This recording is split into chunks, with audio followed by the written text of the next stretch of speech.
Good morning. This is Pastor Ernie Lewis of the Blue Point Church in Sisney, Illinois, with your thoughts for Tuesday. All this week, we are looking at places in the Bible where God has rescued his people. You know, God is in the business of rescuing and delivering and saving man.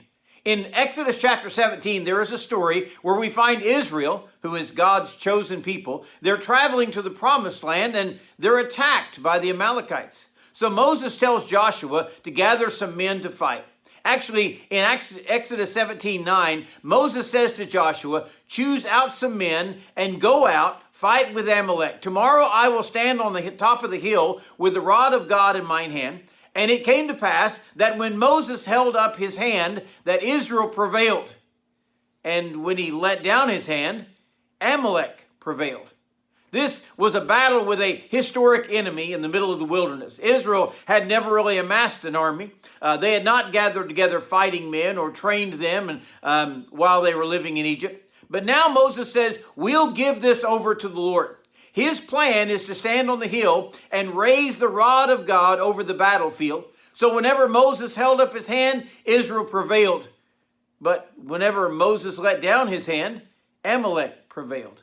So what does this story tell us today? Well, first of all, the rod of God had been used whenever they held it over the Red Sea and parted the waters to deliver Israel from the armies of Pharaoh.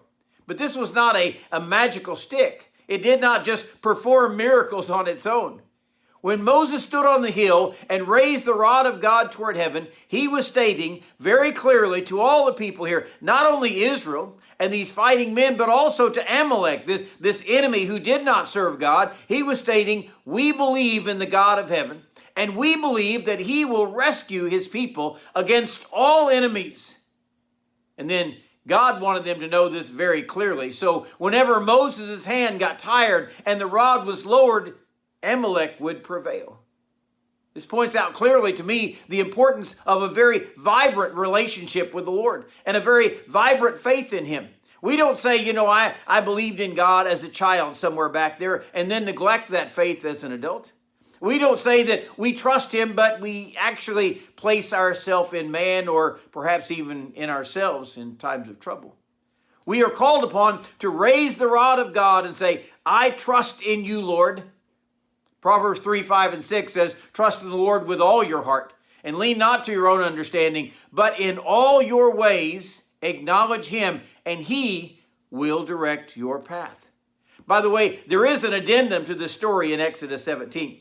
The Bible tells us that whenever Moses grew weary, that Aaron and Hur came alongside him and held up his hands. Oh, how desperately we need to hold up the hands of our leaders today. We need to pray for our pastor. If there's anything that you can do to help him, step in and volunteer. Say, Pastor, I'm there for you. Or our nation's leaders today, we certainly need to pray for them, that they would seek God and certainly seek his leadership in leading our nation. God wants to rescue and care for his people in all circumstances. But we need to realize our help comes from the Lord who made heaven and earth. That's what David said. Hopefully we say that today also.